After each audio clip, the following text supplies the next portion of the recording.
Bom dia a todos. O áudio tá bom? Não teremos PowerPoint, eu sou brigado com o PowerPoint, e o PowerPoint também é brigado comigo. Então, patou. Bom, então nós vamos falar sobre história da educação clássica, né? Quando se fala em educação clássica, né, pode ser vista por dois ângulos diferentes. Um que o André Mello falou e o outro relacionado àquela ideia que os gregos começaram a formular, que se culminou no trívio e no quadrívio, né? Aliás, a ideia de trívio e quadrívio é dos gregos, né? O nome foi dado depois por Marciano Capella, mas o esquema já estava lá com os gregos, né? Então, vamos começar, então, uma visão panorâmica, né, da história da pedagogia, e, como sempre, as coisas sempre começam na Grécia Antiga, né? É lógico que eu for falar aqui, vou ressaltar os pontos positivos da Grécia, não vou aqui exaltar aqui o paganismo, nada disso. É lógico que lá na Grécia te misturava coisas boas com coisas horríveis do paganismo, coisas que nem dá para comentar, inclusive relacionadas à pedagogia, né? Coisas simplesmente horrorosas. Os medievais, então, aproveitaram o que era melhor da Grécia e desprezaram o que era ruim, né? A figura boa disso é o vinho, né? Que os gregos tomavam vinho misturado com água salgada, mau gosto, né? E depois, na Idade Média, passou-se a tomar o vinho sem água salgada. Ou seja, simbolicamente, o vinho representava a boa filosofia e a água salgada o paganismo. Então, o paganismo foi deixado de lado, se aproveitou o bom vinho da Grécia, né? A civilização como tal foi fundada no pilar da Grécia, pilar de Israel e no pilar de Roma, né? Porque nós vamos ver hoje, é lógico que Grécia foi muito mais importante que Roma no aspecto da pedagogia, né? Então, quando se vê os autores comentando, já recomendo o livro do Rui Nunes, hein? É muito bom, sobre a história da pedagogia. Já é fácil de achar, ele trata desde a antiga, medieval e tal. É excelente, é imperdível para quem quer estudar aí pedagogia. Também, quem quiser se aprofundar, vai no Paideia, que é um livro fininho, de 1.800 páginas, fácil de ler, dá para ler numa tarde. E aí, esse daí seria o melhor começo, né? Bom, quando se diz, então, dessa educação clássica, ela durou 2.500 anos, foi extinta no Iluminismo. E na Grécia, então, assim, bem panorâmico, os autores dividem em duas partes a educação na Grécia. A pré-platônica, antes de Platão, que era chamada paideia arcaica, e a que veio depois de Platão, que é a paideia clássica, né? O grande nome da paideia é Platão, né? Mais que Aristóteles, bem mais, aliás. Aristóteles foi melhor filósofo, claro, mas Platão, no sentido da pedagogia, da paideia como iniciador, ele foi muito mais importante. Platão morreu, se não me engano, no ano 347 anos antes de Cristo. Então, nessa paideia arcaica, o ensino da Grécia e todo o fundamento da pedagogia era focado nos mitos, né, de Homero e de Hesíodo. Aliás, a palavra paideia é usada aí de forma só didática, o termo não existia na época de Homero nem de Hesíodo. Surgiu depois.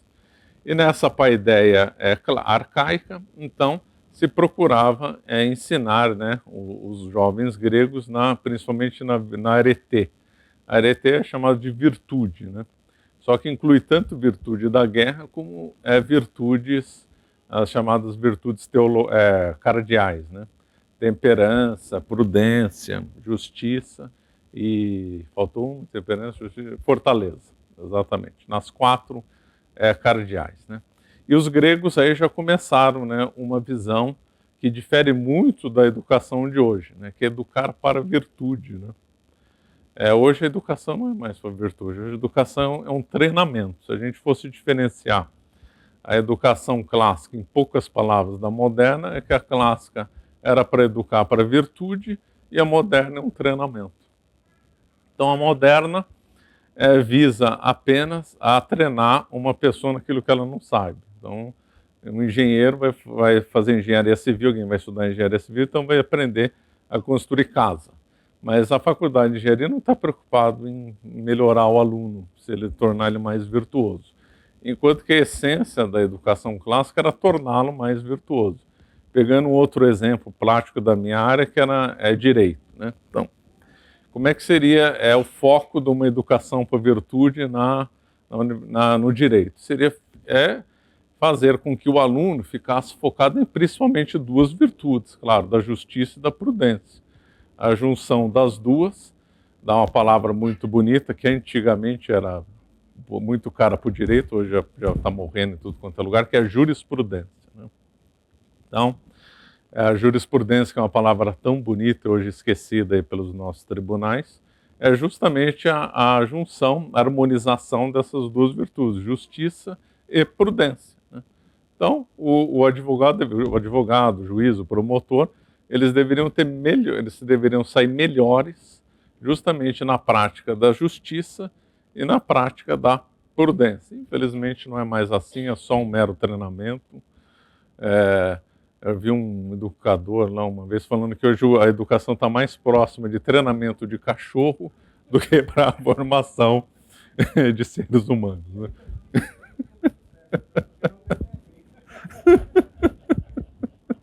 Então, infelizmente, assim, outra coisa da educação clássica era uma visão de hierarquia e era uma visão de qualidade, não de quantidade. Então, as matérias antigamente eram hierarquizadas. Então, havia as principais, a principal seria a teologia, obviamente, depois filosofia, ia descendo, né? Hoje não, ficou tudo no mesmo nível igualitário, nominalista, né? E outra, uma visão de qualidade, né? Então, antigamente se preocupava pela qualidade, hoje é só pela quantidade. Então, o país é bom porque forma mais número de engenheiros, ou tem mais gente matriculada na escola, pouco importando a qualidade. E essa questão de quantidade, a nossa civilização é a civilização da quantidade, né? A civilização do utilitarismo. Então, Olimpíadas só são números, então tudo é somado em números, o melhor é o que tem mais, ou que chegou mais rápido. Então, é uma sociedade que não sabe mais raciocinar em termos de qualidade, né? É tudo em termos de quantidade, infelizmente. E outra também era a educação clássica sabia relacionar as matérias. Então, a conclusão da filosofia deveria ser igual à conclusão da biologia em determinada área, por exemplo, aborto. Então, a conclusão da biologia e da teologia teriam que ser igual nesse quesito. Hoje, no mundo moderno, tudo é dissociado, de forma que as matérias estão excessivamente compartimentadas, elas podem ter conclusões opostas umas das outras, né? Bom, feito isso, esse aspecto, lá na Grécia Antiga, então, teve uma grande mudança com Platão. E aí com Platão ficou claro que a educação na Grécia tinha dois lados. O lado dos sofistas, que na época de Platão era representado por Isócrates, que o Isócrates se focava na frônesis, que é traduzido para o português como prudência, mas não é só prudência. Envolve retórica, envolve sabedoria prática, envolve meditação, envolve experiência, envolve virtude, né? As palavras gregas, como não era tão compartimentado como hoje em dia, elas acabam tendo sentidos diferentes e difícil tradução. Como, por exemplo, a frones não dá para traduzir adequadamente. Paideia também não dá. Paideia significa formação da pessoa, mas também significa tradição, cultura, memória, etc. Memória em relação ao passado, né? Perpetuar as tradições, etc.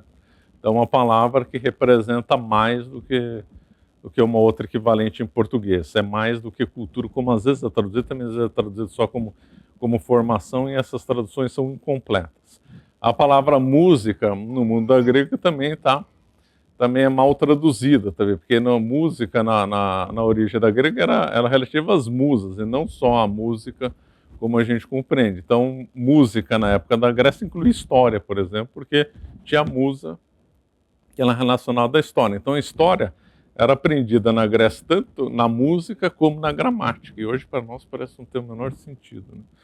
Então, as palavras gregas não têm correspondência igual à nossa em nenhuma outra língua. Então, tem que ser feita essa diferenciação.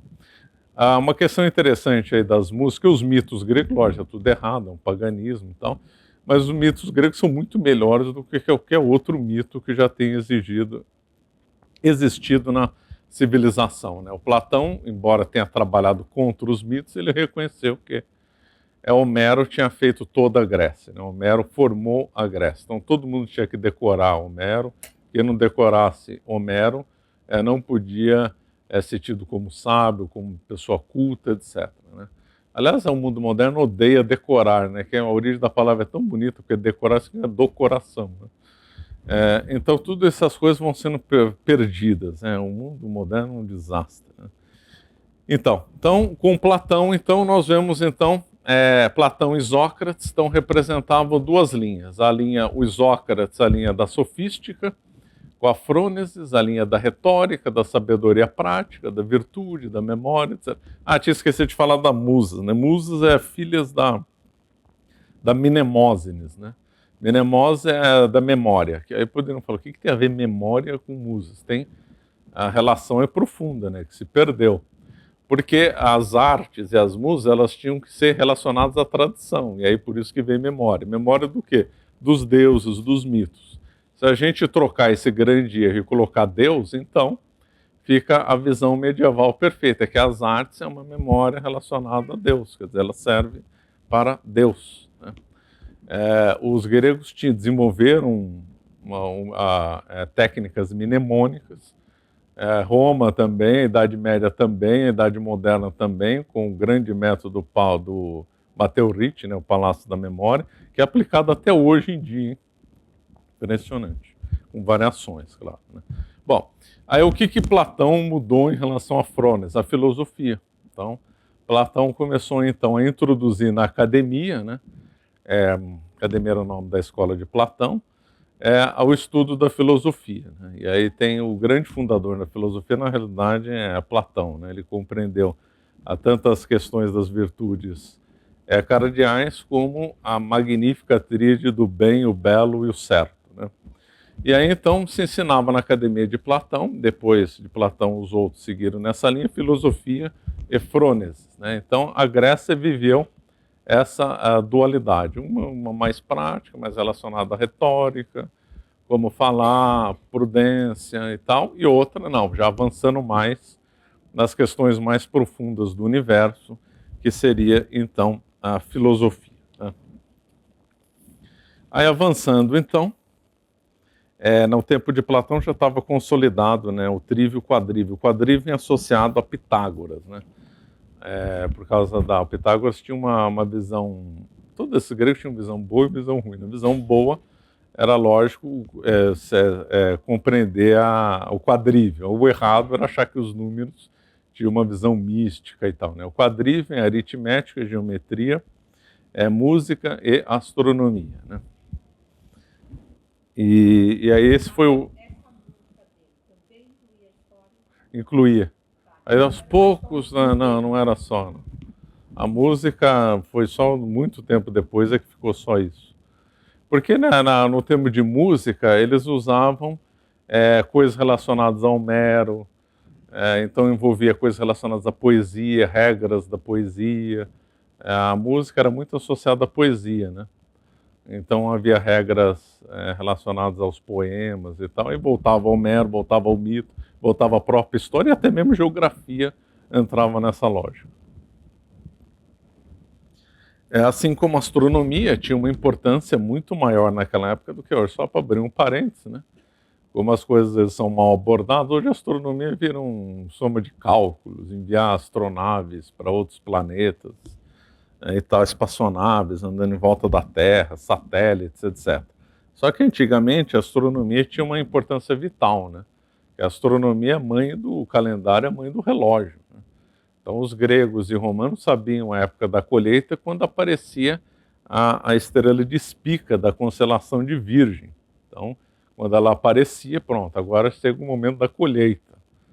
O Nilo, a época da cheia do Nilo, correspondia quando a estrela Sirius, que é a mais brilhante do céu, estava no zênite, o ponto mais alto do céu. Então, a astronomia era o relógio do tempo antigo. Ele que dizia, então, os tempos, né?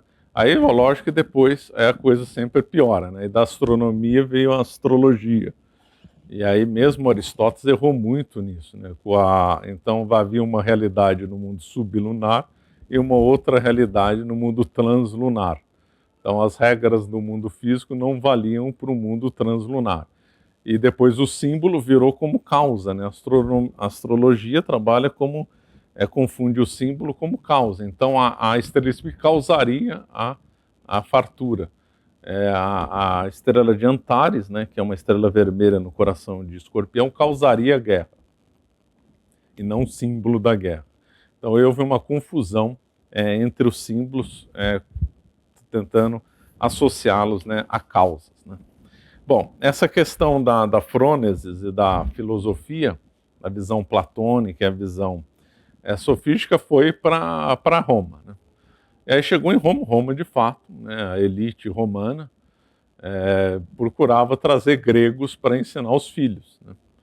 E inclusive teve dois partidos em Roma no tempo do Júlio César, chamado Optimatas e os populares.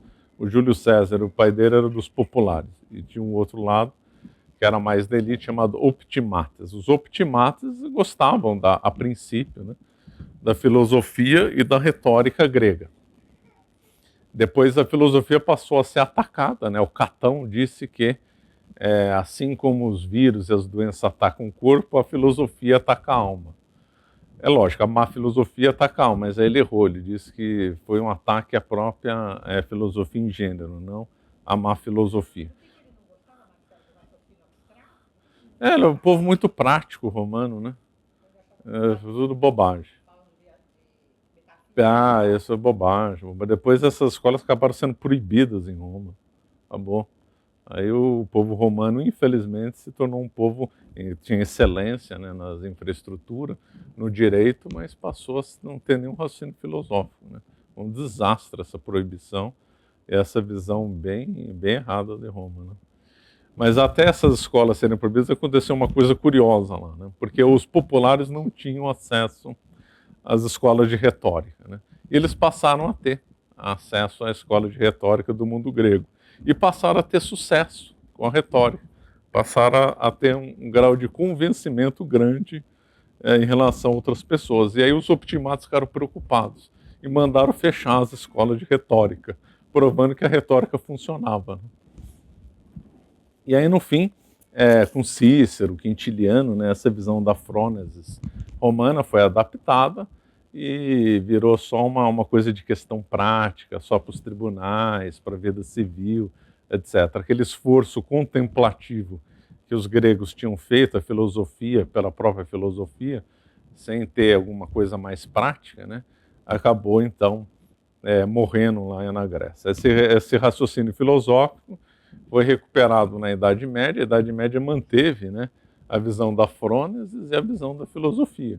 Que não passou a se usar mais dessa forma, mas sim, os patrísticos usam muito da retórica de Quintiliano, de Cícero, né, e de outros. Né, e, inclusive os jesuítas usaram a retórica de Quintiliano até o século XVIII, quando a ordem foi suspensa. Né. Então a retórica durou. Que a Idade Média deu uma outra dimensão para a pedagogia, soube ordená-la melhor a Deus, né? Então toda educação ela tem que servir para Deus, então saíram as bizarrices do mundo pagão e entrou a excelência católica e medieval. Mas o mundo medieval preservou muito da Grécia, preservou o trivium, o quadrivium, começou a se desenvolver bastante em todas essas áreas. Aí surgiram as universidades, surgiram cursos que a gente chamaria, né, do ensino superior, né, medicina, direito, etc. A primeira universidade foi de direito, aliás, a de Bolonha. Então, começaram então a expandir os horizontes do conhecimento, mas as bases eram ainda do mundo grego. Né? E atingiu o apogeu, então, tempo de São Tomás de Aquino, e a escolástica, né, os modernos interpretavam a escolástica não só como a filosofia e tal, mas também como uma pedagogia. Isso é interessante. Então, a escolástica, ela também foi encarada como uma pedagogia, como uma forma e um jeito de ser ensinado, que seria voltado para todos, né, também. Aí é uma crítica injusta à igreja, falando, a igreja nunca defendeu o ensino para todos. Mentira. O André Mello já comentou, mas também havia uma dificuldade dos tempos, né? Uma coisa é ensinar para todos numa cidade, outra coisa é ensinar para todos no meio de guerra, no mundo rural. Então não dá, tem hora que não dá. Em tempos históricos, simplesmente não dá para todo mundo ter acesso ao conhecimento. Não dá, é impraticável, né? Mesmo no Brasil colônia não dá. Olha o tamanho do Brasil, como é que você vai colocar professor no interior do Amazonas? Não dá. Então, essas acusações são injustas, devido às dificuldades geográficas, guerras e tal, que a igreja não conseguiu alcançar as pessoas, mas o objetivo era alcançar todos. Bom, o fato é que chegou o apogeu da pedagogia, nunca teve igual, na escolástica, né? A compreensão, a ordenação perfeita para Deus, o melhor método, tentar ensinar desde criança até os doutores, e o cume desse ensino foi justamente as universidades. Só que, porém, depois da morte de São Tomás, entrou numa decadência assim, impressionante, logo depois da morte de São Tomás, em todos os sentidos, né? As próprias universidades, ao contrário do que é pouco divulgado, 1274 morre São Tomás. Já no século XIV, começo já no século 1300 e alguma coisa, já começou duas ordens de decadência nas universidades. Uma, óbvio, é muito divulgada, entrou visões nominalistas e visões do misticismo alemão, né? As duas coisas que acabaram pervertendo, né, o ensino medieval. Então, o nominalismo de Ockham, na Inglaterra, e o misticismo alemão, principalmente com Eckhart, né? Então, começaram a contaminar ali o pensamento. E alguns autores dizem que isso daí dá o nome de pequeno renascimento. Eu achei interessante a palavra, né? Que isso daí, de fato, foi um pequeno renascimento, né? Então, e a outra ordem de corrupção foi da própria natureza da universidade. Isso aí que é pouco divulgado e triste. Porque como as universidades acabaram atingindo um esplendor muito grande, acabou sendo uma coisa de honra estudar na universidade, e as universidades elas se tornaram feudos, né? Se tornaram feudos fortes, a ponto de ter intrigas com o Papa, intriga com os nobres locais. Aí uma universidade se alinhava com o nobre contra o Papa, outra com o Papa contra um nobre. Então elas se tornaram poderes políticos também. Então não ficaram só, ao contrário do que a gente pensa, só um lugar de centro de estudo para atrair pessoas que queiram se dedicar a estudar, a contemplar melhor a Deus, a servir melhor o outro. Não, virou uma coisa de status. Então as pessoas queriam entrar na universidade para ter status, e não mais para estudar. Aí nobres passaram a indicar, então, seus filhos para ir na universidade. Pouco importa se ele teria vocação ou não. E depois ficou uma obsessão pelo diploma, igual a de hoje, né? A pessoa entra na universidade querendo um diploma. Aí surgiu também essa visão aí do diploma. Então a pessoa entrava na universidade mesmo sem saber, um nobre poderoso lá bancava a pessoa ganhava um diploma, olha, eu sou formado, eu sou tal. Então ela tinha um prestígio na sociedade. Isso daí acabou corrompendo, né, essa mentalidade que havia então na escolástica, né? Bom, o nominalismo e o misticismo alemão, infelizmente, avançaram muito, né? Com outras contaminações, principalmente na Itália, aí veio o Renascimento. A Itália virou, infelizmente, principalmente Florença, um grande centro de gnose, de hermetismo, de alquimia, de cabala, de sufismo, né? Com nomes como Pico della Mirandola, Marcílio de Fitino, Tommaso Campanella, Agripa, e outros que então difundiram para tudo quanto é lugar a gnose e suas variações, né? Hermetismo foi muito popular porque o Martírio de Fitino traduziu os livros herméticos custeados pelos Medici, né? E aí então teve uma grande difusão. A alquimia teve uma grande difusão, todo mundo praticava alquimia. O Marcílio de Fitino era propriamente um mágico, ele praticava magia mesmo, não era só teoria, ele praticava magia, né? E essas visões da alquimia, do hermetismo, da gnose, a cabala, o que está embaixo reflete o que está em cima, o que está em cima reflete o que está embaixo, isso aí moldou boa parte da história, isso é pouco comentado, né? E todo esse renascimento foi uma revolução, o professor Orlando disse que foi a primeira revolução junto com o protestantismo. O protestantismo e o Renascimento fazem parte da mesma lógica, né? Com Lutero, então houve então a fusão do nominalismo de Ockham com o mestre Eckhart, gerando então impacto em toda a Europa, né? Mas faltava mudar a pedagogia, né?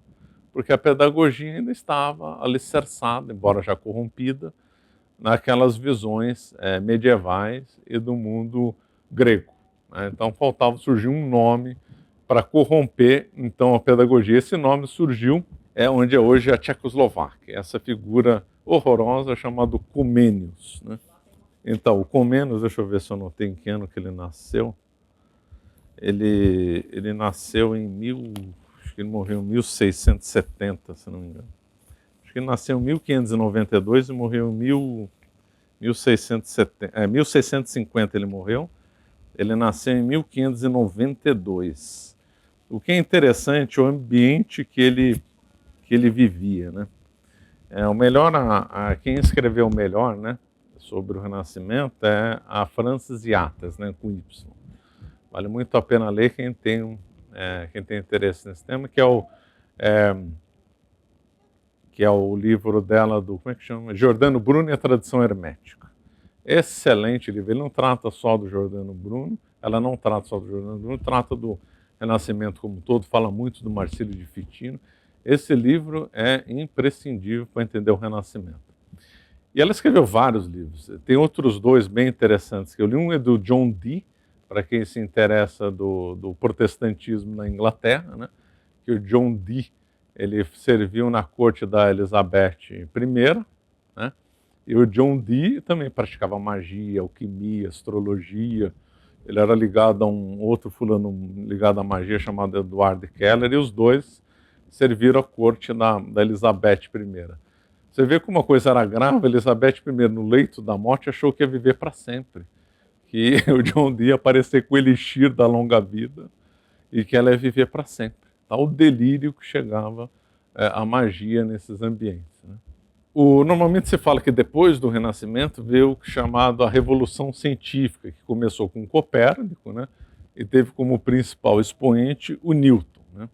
O que não se fala dessa Revolução Científica é que ela era totalmente pautada por visões esotéricas, pelo hermetismo. O Copérnico, no livro dele, ele fala do hermetismo, claramente. Ele ter colocado o Sol no centro do universo, que está errado, o Sol não está no centro do universo, e também as órbitas não são circulares, deveu mais ao hermetismo do que a cálculos astronômicos. Kepler também era ligado por isso. A mãe do Kepler foi processada por bruxaria. O Newton, então, um dos maiores, o maior físico da história, era totalmente ligado à alquimia. 80% do trabalho do Newton era ligado à alquimia, maneira de prever o fim do mundo e tal. Só que o que é esquecido, e aí que é o outro livro muito bom da Frances Yates, é o movimento Rosa Cruz, que pouquíssima gente comenta. O movimento Rosa Cruz teve uma importância enorme no século XVII. Era um movimento muito parecido com o Renascimento, eram os mesmos princípios da cabala, do hermetismo, da alquimia, tá? A mesma coisa, só que no século XVII. E ele teve muita força. Quem pertenceu, ele foi o Comênios, por isso que eu lembrei, foi o Francis Bacon, o mentor do método científico, e também o Jacob Böhme, né, que influenciou muito o idealismo alemão. Então foi um movimento importante, que teve figuras aí que impactaram todo o pensamento. É totalmente esquecido. Por quê? Porque nessa divulgação querem colocar de escanteio o hermetismo, a alquimia, e dar a ideia de que esses autores como Francis Bacon, Comênios, trabalharam de forma racional, por princípios corretos, etc. E como a irmã Ana Maria comentou, o grande centro dessa época de esoterismo era a cidade de Praga. O Rodolfo II, então, instalou um centro lá completamente hermético. Parecia a Florença da época do Renascimento. Então, na corte dele, tinha lá, o grande assessor dele era um judeu cabalista, né? Esqueci o nome dele. Então, funcionava essas coisas lá na luz do dia, não era assim, coisa escondida. Então, funcionava. E o Comênios é fruto desse movimento Rosa Cruz, fruto dessa gnose que tinha lá na hoje que a gente chamaria no Tchecoslováquia, que nem existe mais, né? Agora é República Tcheca e Eslováquia, né? Ele morava onde é hoje a República Tcheca, na Boêmia, que era outro centro também cheio de loucura, né? Desde a Idade Média lá é um centro de loucura. O Jean Rus era de lá. Então tinha os irmãos da Boêmia, que tinham um protestantismo totalmente esotérico. Ele era dessa linha, né? E o Comênios, ele teve contato com os trabalhos do Francis Bacon, ele encontrou pessoalmente com o Descartes. Descartes também é outra pessoa também, que provavelmente teve ligação com o rosacrucianismo, né? Então, ele era um homem que era profundamente influenciado por essas coisas herméticas e alquimistas, né?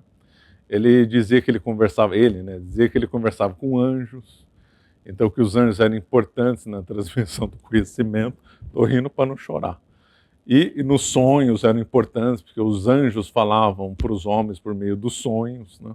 Então, esse é o tipo de delírio. E o Comênios é tido como o pai da pedagogia moderna. A ONU reconhece ele como o pai da pedagogia moderna. Teve um grande encontro.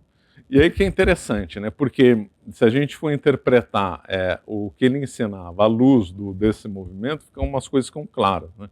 Porque ele dizia que ele queria ensinar tudo a todos. Então, parece uma coisa bonita, né? Caridosa, vamos ensinar tudo para todos. Democrática, né? Aquele mundo da Idade Média, só para os monges saberem. Não, vamos para tudo, mas é que isso aí tem um sentido, né? Gnóstico, claro. A gnose é cheia dessas coisas dialéticas, ou é nada, ou é tudo, ou ninguém sabe nada, ou todo mundo tem que saber tudo. E depois ele defendia claramente a pansofia. E o que é pansofia? Pansofia, como a própria palavra diz, sabedoria de tudo. Ou seja, é o conhecimento da velha gnose, claro, né? Então era um conhecimento misterioso que você teria acesso com determinados caminhos, né? Ele desenvolveu então um caminho para chegar a isso. É lógico que não usa esse termo, isso é uma interpretação, mas é bem assim, né? Porque se a gente for ver bem, por que esses cientistas como Newton, Francis Bacon, Kepler, Galileu e outros, se eles eram tão ligados à alquimia, ao hermetismo, né, gnose, cabala, por que eles estavam preocupados em fazer ciência? Parece ser tão oposto, né? Racionalismo e tal. Não, é que isso daí é um princípio da alquimia, do hermetismo, da gnose e da cabala, né? O que está em cima, o que você aprende em cima, aprende embaixo. O que aprende embaixo, aprende em cima. Então, se eu quiser alçar a divindade escondida, o Deus escondido da gnose, ou da cabala, tanto faz, eu tenho que conhecer bem esse mundo. Porque aí, por uma visão dialética, eu vou compreender o mundo do além, né? Então é por isso que ele se gostava da ciência e tal.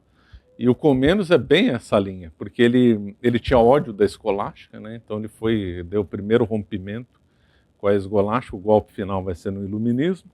Então ele odiava a escolástica, odiava Santo Tomás, odiava Aristóteles, e ele queria ter o conhecimento empírico. Ele tinha sido muito influenciado pelo Francis Bacon. Francis Bacon era ligado às sociedades secretas.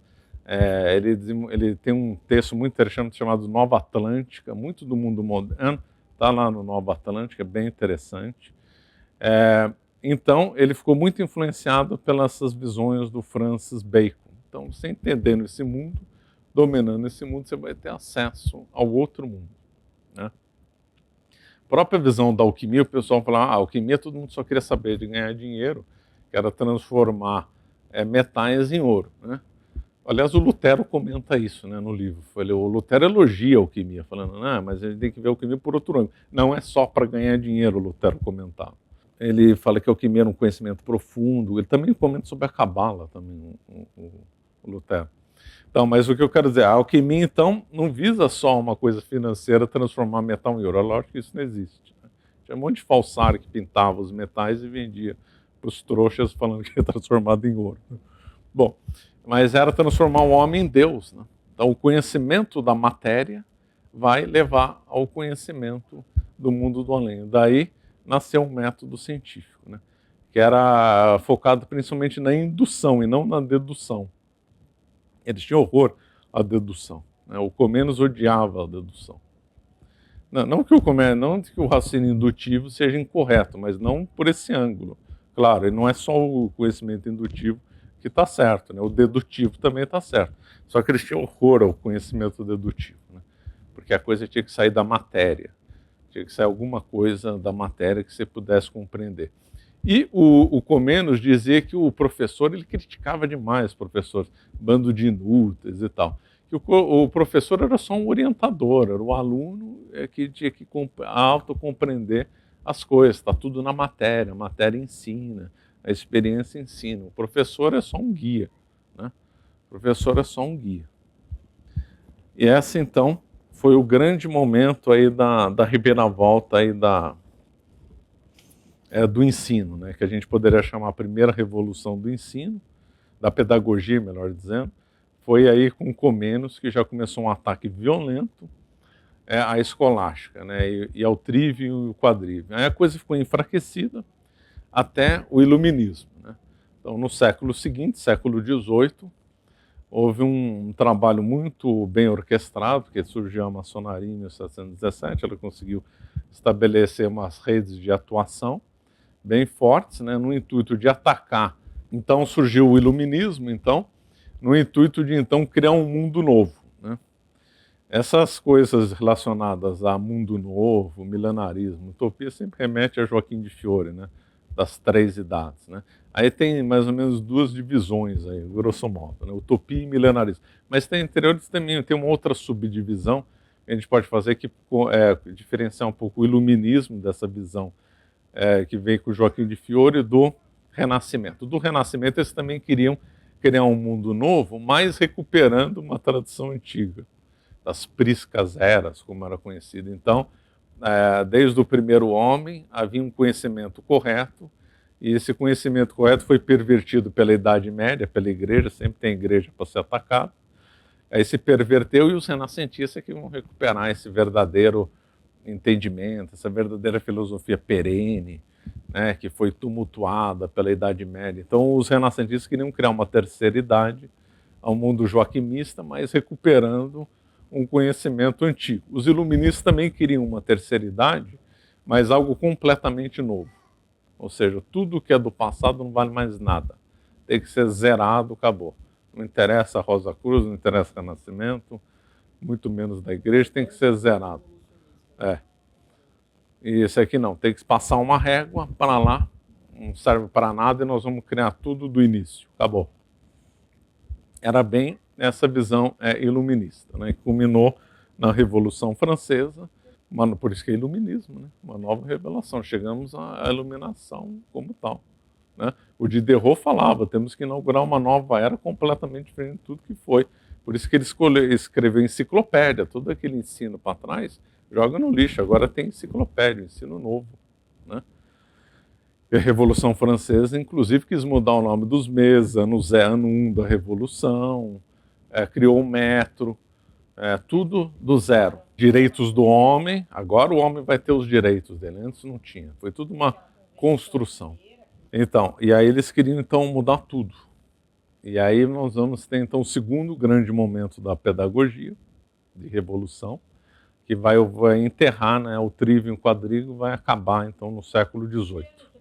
A coisa foi progressiva, né? O Marquês de Pombal ele foi iniciado na loja maçônica lá em Londres, né? E aí voltou para Portugal e começou a fazer uma reforma no ensino. Na Espanha também aconteceu. Na França aconteceu em dois momentos, um pré-revolução francesa e outro durante a Revolução Francesa. O Robespierre falou, não, temos que mudar totalmente o ensino. Tá bom. Mudar totalmente. Só que tinha um grande adversário nessa história toda. Aliás, desde o Renascimento tinha um grande adversário, os jesuítas. A última muralha da cristandade ela tinha que ser destruída, porque senão não dá para triunfar o iluminismo. Um grande adversário do Renascimento eram os jesuítas, o grande adversário do rosacrucianismo eram os jesuítas, o grande adversário do iluminismo eram os jesuítas, porque os jesuítas controlavam boa parte das escolas, né? No Brasil, até na China, eles tinham escolas, eles tinham um método dele que era a Ratio Studiorum, cuja sistematização ocorreu em 1599, bem interessante o Ratio Studiorum. E fala lá que tem que ensinar Santo Tomás de Aquino e tal. eles davam um bom reforço na retórica e tal. E, então, muitos dos jesuítas eram conselheiros de reis, então não dava para avançar o projeto iluminista sem os jesuítas. Não dá. Os jesuítas têm que ser eliminados da face da terra. E então, por isso que foi eliminado. Primeiro em Portugal, depois na Espanha, depois na Áustria, depois na França, até que o Papa suspendeu. Então, a ordem foi um desastre para a educação em todos os lugares, né? Em Portugal, o número de alunos inscritos e de universitários só foi recuperado 100 anos depois. Foi um desastre, como o Brasil foi um desastre, na China foi um desastre, é uma tragédia. O iluminismo enterrou, já estava decadente, né? Bem decadente, né? Mas o iluminismo enterrou, acabou, morreu o ensino como tal. E conseguiram piorar, né? As coisas sempre pioram, por quê? Porque vem a Revolução Industrial também, né? Revolução Industrial, Iluminismo e Revolução Francesa têm que ser interpretados como parte do mesmo processo. Aí eu poderia me perguntar, o que tem a ver a Revolução Industrial com pedagogia? A coisa é bem mais profunda do que parece. Por quê? Porque até o tempo da Revolução Francesa, como a Revolução Industrial começou na Inglaterra, a técnica, por exemplo, saber construir uma casa, saber construir um arreio, trabalhar com metais, trabalhar com isso, com aquilo, que a gente chamaria assim de indústria informalmente, era ligado às corporações de ofício, né? Então não havia uma universidade para ensinar a pessoa a fazer tal coisa. Isso era aprendido nas corporações de ofício, né? Então era aprendido era entrar um artesão, depois esse artesão, se fosse o caso, virava um oficial, né? O oficial vem de ofício, né? E depois, se fosse o caso, ele chegava a mestre, né? Então ele ia aprender a fazer um bolo dentro de uma corporação de ofício. Ainda na França, na Alsácia, regiões da Alemanha, ainda se preserva ainda alguma coisinha por tradição dessa coisa bonita das corporações de ofício, né? Então, toda essa estrutura da corporação de ofício, que foi a melhor relação de trabalho que já teve na face da Terra, né? As pessoas às vezes esquecem de comentar isso. As corporações de ofício eram análogas ao que havia nos mosteiros, análogo ao que havia na sociedade. A universidade, na realidade, era uma corporação de ofício de alunos e professores. Ela nasceu dentro de uma conceituação de corporação de ofício. O termo mestre não foi adaptado o termo mestre já tinha antes nas corporações de ofício. O cara era um mestre de saber, mas antes já tinha mestre dos campos de guerra, mestre de fazer colchão, por exemplo, mestre de ourives, mestre em fazer instrumento musical, mestre carpinteiro. Então, ao contrário, não foi, os carpinteiros se reuniram, como é bonito esse título de mestre da universidade, vamos adaptar para nós. Foi o contrário que aconteceu. Das universidades é que nasceram do conceito da corporação de ofício. Título de mestre já tinha antes, né? Eu usava tanto para a guerra como para professor universitário. Então, você vê como a coisa era orgânica, humilde, né? A ponto de vista de um carpinteiro ter o mesmo título de um professor universitário. Eles tinham o mesmo título, 2 mestres, acabou. E mais, eles eram juízes, né? Então o poder judiciário na época não era feito por juízes que não tinham ligação com a função, eram feitos por juízes que eram ligados às funções. Em Lisboa tem a Casa dos 24, que reuniam 2 pares de juízes para 12 classes de corporações de ofício. Então, se alguém caísse do cavalo porque o arreio não era bom, ele fosse processar uma corporação de ofício, ele era julgado dentro da Casa dos 24, não por um outro juiz que não tinha ligado essa função. Então, as coisas eram muito mais orgânicas, as corporações de ofício tinham representação nas cortes, né? Junto do rei. Então, era uma estrutura de organização de trabalho muito mais eficiente, mais proporcional ao homem, como nunca teve. A Revolução Industrial e a Revolução Francesa colocaram um fim nisso, acabou. E aí você criou a figura do patrão e operário. Saiu da qualidade para a quantidade. Tem um autor muito bom que trata disso, que é o Werner Sombart. O Werner Sombart era amigo do Max Weber, só que muito melhor que o Max Weber. Esqueçam o Max Weber, vamos ler o Werner Sombart. Werner Sombart interpreta a Revolução Industrial como ninguém. E ele comenta lá que começou um processo de coisificação, não no sentido do Marx, né? Que então os homens começaram a ter relação com as coisas, e não mais com as pessoas no comércio. que significa isso? Por exemplo, dá um exemplo de alfaiate, que também tinha título de mestre.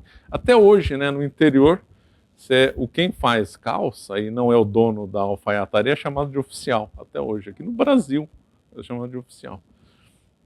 Então, se você for fazer calça com um alfaiate, você vai conversar com um alfaiate. Ele vai te medir e você vai ter uma relação pessoal com quem fez sua calça, seu terno, sua camisa, etc. Você tem uma relação pessoal com ele. Depois do advento da Revolução Industrial, você vai numa grande loja comprar uma calça, você não sabe quem fez, nada, você tem ligação com a coisa. Por isso que o Werner Sombart faz a coisificação. Sai de relações humanas para relação homem-coisa, né? Que agora está em tudo. Então ninguém vai mais ao banco chegar num caixa de banco. Você tem um caixa eletrônico, é coisa. Não tem mais relação com um ser humano. E assim vai. Na Escócia, quando teve um modelo de free bank, era proibido ter banco com o nome de marca, era o nome da pessoa. Então, antigamente tinha até essas coisas. E no interior ainda é assim. Pequenas lojas no interior, você não fala o nome fantasia, você fala o nome do dono do lugar, é claro. É a casa do Zé, é o artesão do outro, o cara que está lá, é o ferreiro, o João, é o alfaiate e tal, não tem o nome fantasia. O nome fantasia SA é uma criação da Revolução Industrial, né? Então, a Revolução Industrial fez a coisificação. Aí poderiam falar, o que isso aí tem a ver com pedagogia? Tem a ver que começou-se a fazer universidades para formar a pessoa para ter funções na indústria, né? Então, a pessoa não vai ser mais formada para contemplar Deus, para amar, para conhecer a coisa pelo valor em si mesmo, para virtudes, ela vai ter uma função prática. Função prática, trabalhar para ganhar dinheiro, né? Essa visão de se formar na universidade para ganhar dinheiro é do iluminismo, é uma visão individualista do iluminismo. Você tem que ser formado na universidade para ganhar dinheiro e para servir algum tipo de indústria. Tá bom, essa daí que é a função. Então o iluminismo passou a dar muita ênfase para as ciências naturais. Tudo era ciências naturais. As ciências humanas começou a ser desprezada, coisa de gente ultrapassada e tal. Começou a dar muito para a ciência naturalista, inclusive José Bonifácio de Andrade era formado em mineração, né? Então, muitas dessas coisas práticas, muita da coisa da matéria, da natureza em si. Então, foi um ensino materialista, um ensino prático e um ensino individualista para ganhar dinheiro. O século XIX foi inteiro assim, sobrevive ainda hoje, né? Hoje a pessoa vai entrar na faculdade para ganhar dinheiro, ponto final. Vai ter um outro lado da questão que eu vou abordar agora, porque sempre dá para piorar mais. Depois de São Tomás, que a gente vê sempre, um piora, o outro consegue piorar mais, aí o outro consegue piorar mais ainda. E aí, quando estava tudo enterrado, o século XIX foi uma desgraça, inclusive para a historiografia, né? No século XIX começou a se contestar a existência de Cristo como figura histórica, né? Que nunca ninguém tinha contestado isso, nem os inimigos da igreja tinham contestado. Começou a se fazer contestar, reviravolta na historiografia, começou a se perverter completamente a historiografia, a pedagogia foi piorando nas bases iluministas, começou a se ignorar mais ainda o trívio e o quadrívio. Já estava morto, mas o que restava, né, por exemplo, dissociações entre orgânon de Aristóteles e a gramática, que tinha uma forte relação no mundo grego, foram sendo perdidas, né? Mas, como eu falei, sempre dá para piorar mais, né? Então, como é que dá para piorar ainda o iluminismo? Dá com a Revolução Russa, né? Então, com a Revolução Russa, com base no marxismo, teve, então, o início do chamado ativismo coletivista, né, na pedagogia. Então, os trabalhos do Lenin, o Lenin encarregou Lunacharsky para fazer a reforma educacional lá na União Soviética, né? Quem que era o Lunacharsky? Lunacharsky, né? Ele era maçom, estudioso de religiões e marxista fanático, né? Então ele também obcecado com coisas de Comte e da Revolução Francesa. Então ele queria criar na União Soviética a religião materialista. Ele disse que a grande religião da humanidade era o materialismo dialético. Então ele queria fazer templos materialistas dialéticos. Ele não conseguiu porque depois o Lenin morreu e ele foi defenestrado pelo Stalin. Mas aí então ele iniciou um processo lá pedagógico, baseado na quantidade. Então, não importa a qualidade do ensino, nós temos que formar o maior número possível de profissionais na União Soviética. E eles têm que ser ativistas, ou seja, têm que trabalhar em prol do marxismo, né? O ativismo, o termo ativismo pedagógico não foi criado por ele, foi adaptado por ele. Foi em inglês, que agora me fugiu o nome, John Dewey, alguma coisa assim, que criou esse ativismo pedagógico. Mas aí foi adaptado pelo Lunácharsky como um ativismo comunista, de fomentar, então, a religião, e agora entrar no que a irmã Ana Maria comentou, do novo homem, claro, né? Então era expresso na pedagogia do Lunácharsky criar um homem novo, claro. O homem soviético é um homem novo.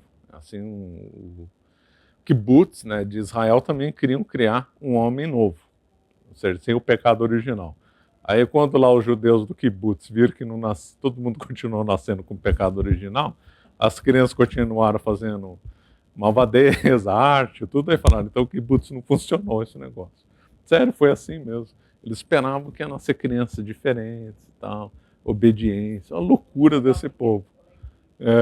O delírio completo dessa turma. O Che Guevara falava em homem novo. Não, homem cubano é um homem novo. Então, homem revolucionário é um homem novo. Ele não vai ter mais esses vícios capitalistas, esses desvios. Então, todo o ensino soviético foi em torno do homem novo, e do ativismo e do coletivismo. Então, é materialista ainda, igual a visão iluminista, só que não é mais materialista igual a iluminista, só que não vai ser mais individualista, né? Vai ter esse jogo dialético típico do mundo. Aí sai do individualismo para o coletivismo. Então, a pessoa, o homem soviético, o trabalhador, tem que trabalhar pela coletividade. Então, acabou. Como é que isso aí foi feito lá na prática, por exemplo, no ensino de medicina? Então, os números lá da União Soviética, estamos formando poucos médicos, temos que formar mais médicos. Como é que a gente faz? Simples, vamos diminuir o número de anos e vamos passar todo mundo. Sério, foi feito isso. Então, nos números, a União Soviética chegou a ser, em alguns anos, nos anos 50, o país que mais formava médico no mundo. Então, no número está bonito, né? Nossa, que socialismo funcionou, que é uma maravilha, né? Tá bom, lugar que mais forma médico no mundo, só que a qualidade despencou a ponto da expectativa de vida, o único país que teve a expectativa de vida que diminuiu na Europa foi a União Soviética, dos anos 50 para os anos 80.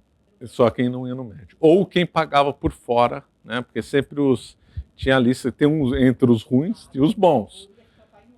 Lógico. Agora os bons exigiam gorjeta por fora. Então quem queria ter tratamento bom na União Soviética tinha que pagar os bons médicos que lá haviam, uma minoria, por fora, né? Então era assim que funcionava. Então, foi um ensino de quantidade. Então, você vê o método aqui do Brasil de formar o maior número de pessoas por ano é um método soviético de dar escala industrial para coisa. Assim como tem que produzir mais geladeira por ano, tem que produzir mais formandos por ano, claro. Então, essa é a mentalidade soviética. E não basta o aluno servir ao Estado como um escravo, ele também tem que ser ativista, né? Aí fala, então não dá para piorar mais, sempre dá para piorar um pouquinho mais. Aí veio os anos 1960, né, com a Revolução Marcusiana. Então, era o mesmo método ativista, só que aí invertido dialeticamente. Então, para o Marx, a infraestrutura, quer dizer, toda a relação econômica gerava a superestrutura. Então, tudo que não é economia pertence à superestrutura. A economia é a causa de tudo. Então, direito, moral, religião, arte, cultura, qualquer coisa que não seja economia, até o próprio Estado, é causado pela infraestrutura. Então, tudo é em relação à economia, tudo é produção industrial, tudo é relação industrial. Mudando isso, coletivizando tudo, vai sair um novo homem, vai sair uma nova civilização, o Estado vai desaparecer, as nações vão desaparecer, e tal, né? Aí Gramsci, Lukács, a escola de Frankfurt, resolveram inverter dialeticamente. Não, nós nunca vamos fazer uma revolução pela infraestrutura. O operariado não está interessado em revolução, isso não dá certo, isso é uma visão antiga, isso é uma visão fordista, ele usava a expressão fordista, né? Tem que inverter. Temos que atacar nas escolas, a escola típica técnica do Gramsci, né? Então tem que atacar na área da cultura. A escola de Frankfurt fez um verdadeiro ataque, desconstrução na cultura, né? O Marcuse trabalhava, não podemos estimular só o ódio entre patrão e empregado, temos que estimular o ódio entre homem e mulher, entre negros e brancos, entre qualquer coisa na sociedade, nós temos que estimular a dialética e o ódio para promover a revolução. E o ensino ele tem que ser ativista nessa área cultural, né? Então aí é a mesma lógica ativista do Lunácharsky, só que em vez de ser na área econômica, virou na área cultural, né? Então o ensino ele tem que ser ativista, defender as supostas minorias identitárias, defender uma nova cultura, né? Nos anos 1960 se falava da contracultura, né? Então, nos anos 1960, o trabalho do Adorno, Marcuse, fizeram a desconstrução da sociedade, o esvaziamento da sociedade. Isso daí é bem cabalista, né? O Adorno vai dizer expressamente que o que sustenta o materialismo é a teologia, né? Então, qual que é a razão gnóstica cabalista para isso? É que a divindade está escondida. Esse mundo não tem nada a ver com aquela divindade. Então, para nós termos acesso a essa divindade, o verdadeiro mundo, nós temos que destruir esse mundo. Então, era isso que eles queriam fazer. Daí que veio a teoria crítica, de criticar tudo, reduzir tudo a pó, isso aqui não vale nada, não tem nada bom, tem que ser tudo, se possível, tentar achar o terço quid dos gnósticos e acabou. Tá bom. Então, para eles nada era suficiente. A dialética de Hegel também estava errada, é pouco, o Marx estava certo em umas coisas, mas também errou em outras, então eles criticavam tudo. Tá bom, reduzir tudo a pó, né? O trabalho máximo nessa área nihilista é do Adorno, dialética negativa. Impressionante. Essas figuras do niilismo, do Nietzsche, do Schopenhauer e de outros, que às vezes é interpretado de modo superficial, é visto pela gnose como isso, né? A destruição do mundo, a negação completa desse mundo nos faz conhecer a verdade, né? Por esses jogos dialéticos e tentar achar aquele mundo escondido que nós temos assim. Então, aí quando se operou então a Revolução Marcusiana, não foi só por causa dele, foi do Adorno e de outros, né? Mas também dos estruturalistas, pós-estruturalistas. Também eles diziam que tinha que destruir a linguagem também, né? Que a linguagem é uma coisa opressora, então tem que destruir a linguagem também, ou novas formas e tal. Por isso que o Adorno também era obcecado com música, porque música não tem linguagem, né? Então ele achava a coisa mais etérea, a coisa menos material, a coisa que estaria no mundo dos símbolos, e que poderia ter um contato com o mundo perfeito, né? Mais ou menos o Marcílio de Fitino também ficava ouvindo músicas para ter acesso a esse mundo, né? Curioso.